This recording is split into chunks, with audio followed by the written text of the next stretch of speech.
All right, get ready to dive into some seriously deep waters today, folks, because we're jumping headfirst into the ocean of love. And that might sound all serene and peaceful at first, right? Right, but we're talking about Hindu mythology here, so buckle up, because we've got family drama that would put any soap opera to shame, power struggles that'll make your head spin, and cosmic curses that'll have you saying, whoa, did that really just happen? seriously, I thought my family reunions were a little wild sometimes. So we're talking Brahma, Vishnu, Shiva, the big three, the Trimuti. Exactly, the trifecta of creation, preservation, and destruction.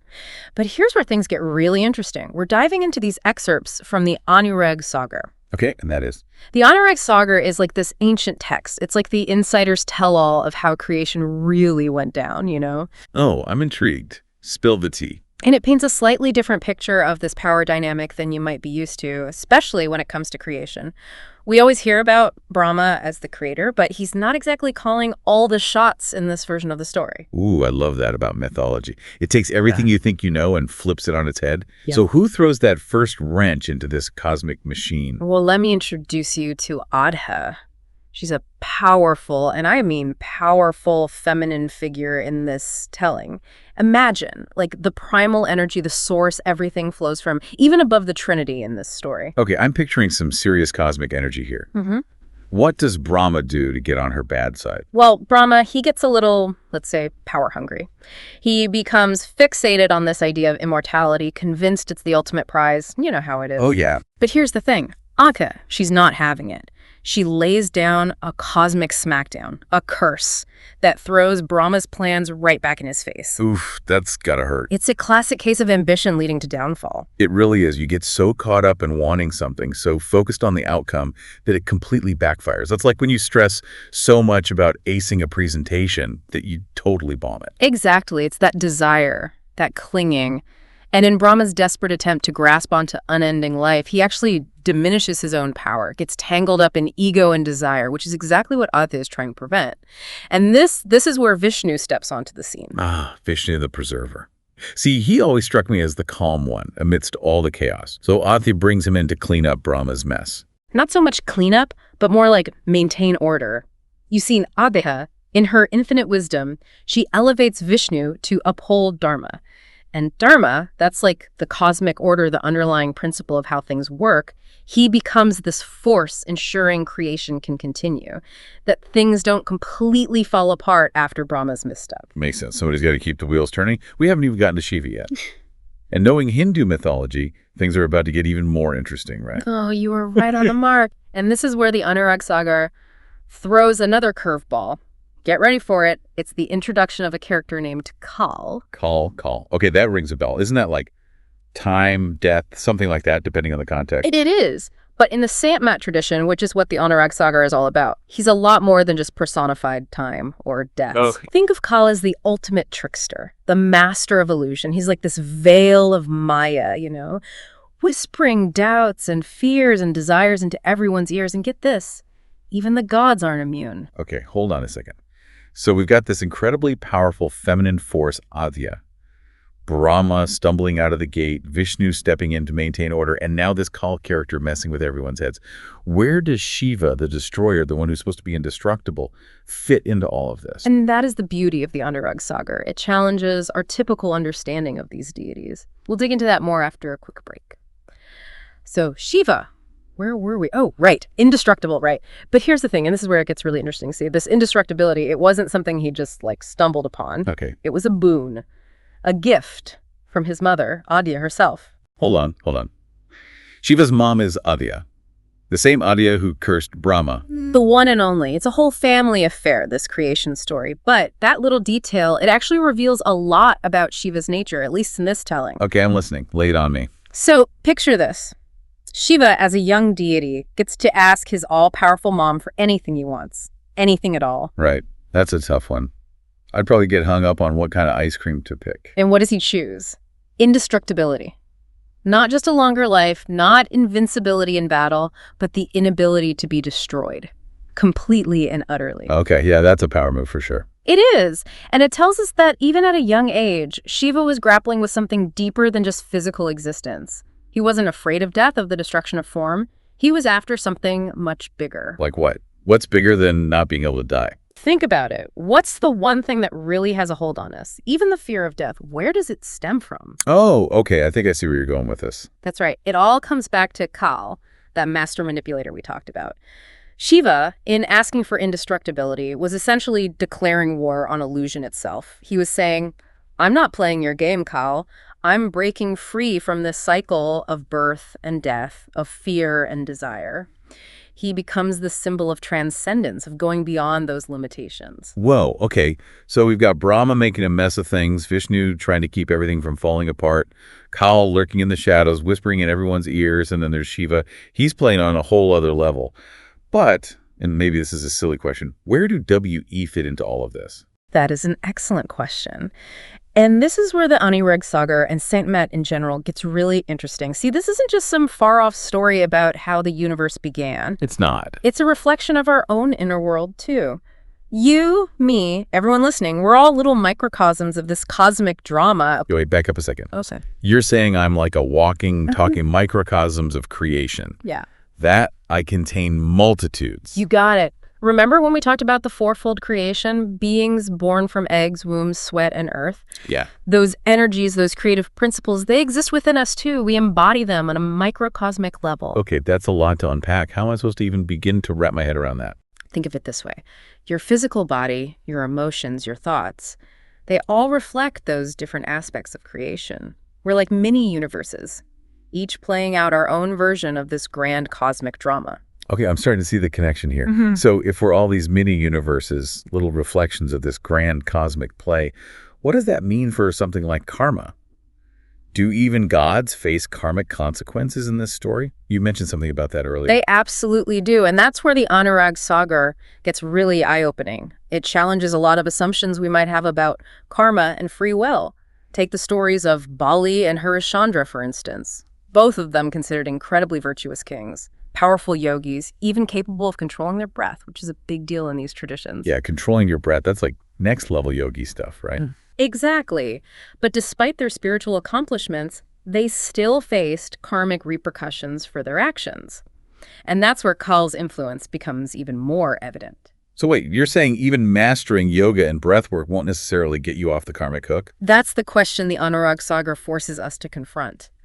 Are we truly acting out of free will, or are we, like these seemingly powerful kings, still bound by Kal's influence, manipulated by that illusion of time and consequence? Interesting. Remember, Kal is the master of deception. He's the one whispering in our ear, what will people think, or you'll never be good enough, messing with us even when we think we've got it all figured out. Okay, that's a little unsettling, to be honest. If these powerful figures are getting caught in these karmic webs, what hope is there for the rest of us? It feels like we're kind of dancing around the real question here. What is the way out? And that, my friend, is precisely the point the Anurag Sagar is driving at. These stories, these power struggles, these karmic dilemmas, they're not just entertaining cosmic drama. There's more to it than that. Think of them as a wake-up call, a roadmap to a deeper understanding of ourselves and the true nature of liberation. Okay, you've got my attention. Break it down for us. What's this roadmap look like? The Saint Mat tradition, from which this story comes, it emphasizes that true liberation, what they call Jivan Mukti, or liberation while living, it isn't about becoming superhuman or escaping this world altogether. So it's not about becoming some kind of superpowered being. It's about seeing through the illusion, the one that Kal has so carefully woven around us. It's about recognizing that we are part of that ocean of love, that source of interconnectedness. It's about realizing that the things we often stress about, fame, fortune, even our anxieties and fears, they're often products of Kal's illusion. Okay. I can see that. And think about it, even Vishnu, elevated as he is, he's still bound by his role as the preserver. He's still caught in that endless cycle of creation and destruction. So are you saying we should all just rebel against this cosmic order? Not rebellion, not exactly. It's more like a shift in perspective, a recognition that the system itself, while necessary for the cosmos to function, is still ultimately a product of Maya, of that illusion Kal perpetuates. Okay, that makes sense. But if Brahma, Vishnu, Shiva, if they're all part of this system and they're bound by karma and caught in this illusion, who or what is pulling the strings? That is the ultimate question, isn't it? And this is where the Anurag Sagar and Saint Mat in general points towards something beyond even the Trinity. beyond even Adya. Whoa, hold on. Something above even the creator gods. Okay, now you've really piqued my curiosity. You're going to have to elaborate on that one. Remember, we talked about Kal as this force of illusion, this veil separating us from the divine? Well, in Satmat, they say that even Kal is ultimately an instrument of a higher power, a power beyond form, beyond name and attributes. So there's something above even the creator gods. That's a lot to process. What does that even mean for us down here on planet Earth? That's where things move beyond simple explanations and into the realm of personal experience. The Anurag Sagar, these teachings, they're not meant to be taken as literal historical accounts. Think of them more like symbolic narratives. Okay. Designed to make us question our assumptions about reality, to help us experience that connection with the true being directly. So it's like this story is a map, but it's not the actual territory, right? We have to go beyond the map to really understand. Precisely. And the real journey begins when we're willing to step outside the map, to look beyond the symbols and the allegories, and to directly explore the nature of our own being. You know, for a story about cosmic curses and power struggles, this is getting surprisingly introspective. That's the power of myths, isn't it? It can both entertain and enlighten. Hold a mirror to our own inner world while also revealing this vastness of the cosmos. Helps us connect those dots. Okay, so if we bring this back down to earth, back to our listeners who are probably trying to make sense of all of this along with me, what's the key takeaway here? What's the practical application of diving into this ocean of love and grappling with these complex ideas about karma and liberation? What are we supposed to do with all this? I think the most important message here is that true freedom, that deep sense of connection and love that we all yearn for, it's not something out there waiting for us to achieve it. It's already present within us. Oh, hidden beneath layers of illusion and conditioning. It's about remembering who we truly are. So it's not about becoming something we're not, but rather remembering who we already are. Exactly.